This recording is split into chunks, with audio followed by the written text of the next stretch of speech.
So now with our Blue Ridge University database connected to our instance or our SQL Server Management Studio instance, we're going to go ahead and run some SQL queries against this particular database.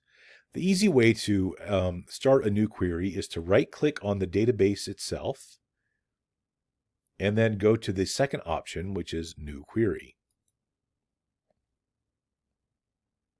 And this is simply a query window where if you click in it, you can start to type stuff. And we're not going to type that kind of thing, but we'll give you some things to type in this particular exercise. So the first thing that we're going to do is we're going to type in a simple query that is going to be able to get us an idea about how many records are actually in our database. Now, for reference, down here at the bottom of our Explorer, we do have the names of each 5 of the tables that are in our database. In addition, if you expand out these particular tables, you can see that we have a list of also all the columns that are in those particular tables as well. So this may be helpful for us as we construct our queries. But for now, I'm just going to leave our directory as this. Now, what I'm stepping you through now is the 8 questions that I have near the end of the exercise.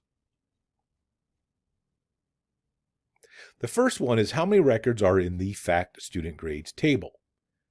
So I've given you in this particular document the actual SQL query that I want you to include.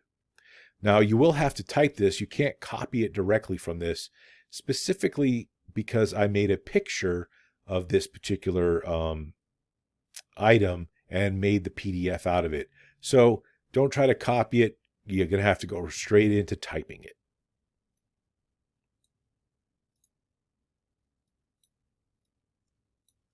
So what we're going to do is I'm actually going to put --1, which is going to be a comment that we're going to have as we go through today's exercise. And today's SQL query is this information right here.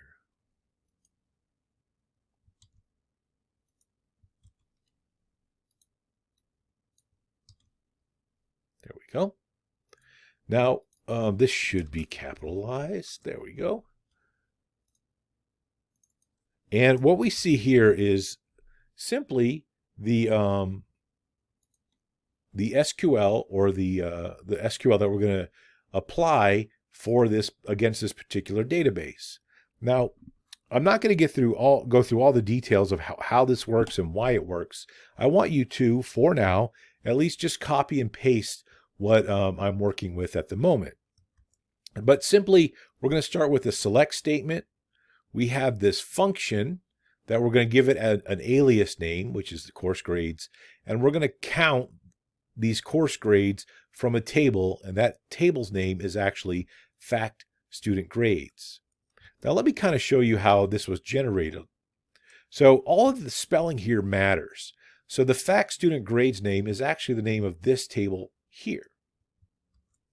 In the columns, when I look, there is a column called course grade, which is right here, and it's exactly what I am counting here. The only place where spelling doesn't really matter is right here, where I'm actually just giving it an alias name. I could put, Subway sandwich here, and it would still take it because that's just the alias that I'm going to give to course grades. Now I want to execute this query. Okay, and by the way, I did include the go statement at the end, and that's because I'm going to put multiple queries here. And at the end of my query, I just want to make sure it gets executed. So when you include the go statement, it'll make sure everything is executed properly. So simply, we can click on this button right here called execute, and it'll execute our query. Let's do that right now. So you can see here down below that it's given us course grades, and notice the way that course grades is spelled. It's exactly how we spelled it here in our query. And the count, this particular number here, tells us the result from this function right here, which is the count of the course grades. Great. So for this lab, what I'm going to ask you to do is take a snippet of this right here and post that into a Word document, and that's what you're going to submit for this particular lab. All right, let's get to the next SQL query. So what I wanted you to do for the second question is I wanted you to figure out what the time span was for what is recorded in this database. And I've given you a little bit of information where spring is going to be identified with 01, summer is going to be 05, and fall is going to be 08. Now that won't make sense just yet, but I gave you a starting SQL query to work with. So let's go ahead and type this in. So I'm going to actually do this when I work on this. I'm going to put --2, and I'm going to start typing away. So we have select, we have min, and for now, I'm going to just put a space as min, comma, max as max. Oh wait, I put double quote. By the way, you can use single or double quotes for quotations here. From dim period.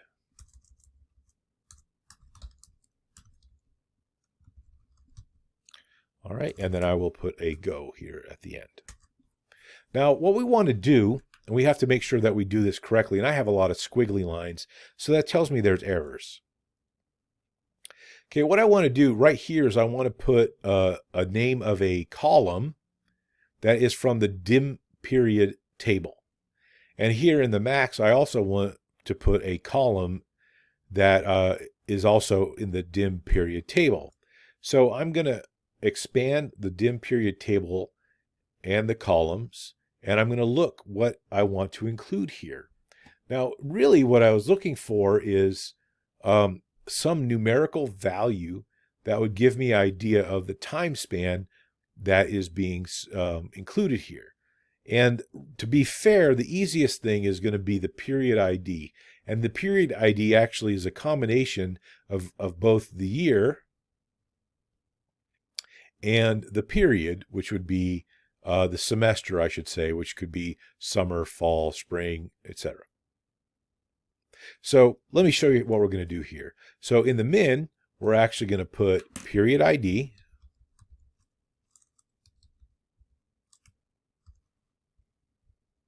Okay.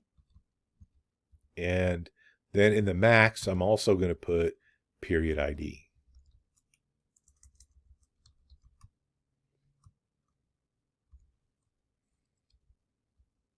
Now I noticed that I used a single quote and double quote for the same word.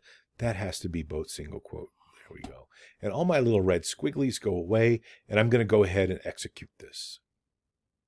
All right, so here at the bottom, underneath the previous statement, we now see the result where minimum is 2018-01 and the maximum is 2020-01. And what this indicates is in the year of 2018, in the first semester, which is the spring, is the first part of our database, or the first time frame of our database, and the last is the year of 2020, and the last part's 01, so that's also of the spring semester. So that is the extent of grades in this particular book. So you will end up copying this as well as your SQL into your answers for the lab. All right, let's get into the next one.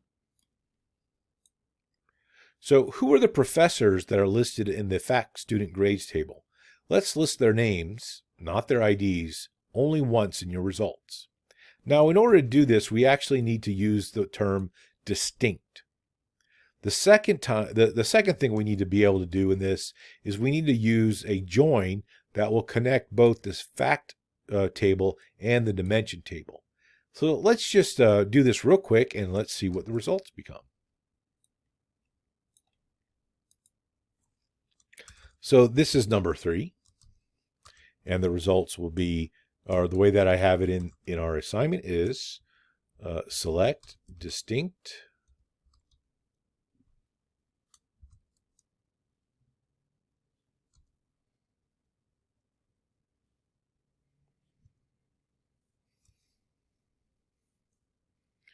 and I'm going to use p.prof name and from fact student grades, And after student grades, I'm going to put a little g, and then join dim professor. After the professor, I'm going to put a little p, and I'm going to join them on the G, which represents the grades table, put dot, and it's actually going to be the professor ID, which is a foreign key in the grades table, and I'm going to set that equal to little p dot, also professor ID, and this says we're going to look at the professor ID in the professor table. Then I'm going to put a go statement. And let me kind of explain to you a little bit of what's going on here. So this little g here is actually an alias term which identifies the table that we're going to use here. The same thing with this p here, it identifies the alias table that we're using here.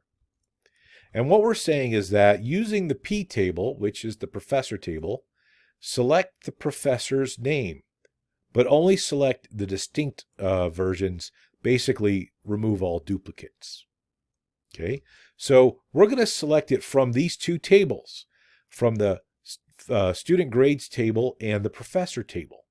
But we're going to connect these two tables when the professor ID of the G table, which is the grades table, equals the professor ID of the professor table, which is the P table. All right, so let's execute this and see how this goes.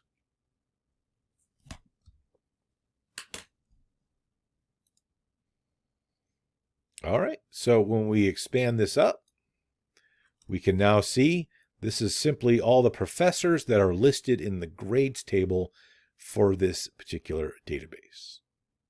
All right, so that gets us to number 3 for this particular video. I'll continue on with the other SQL exercises in a follow-up video.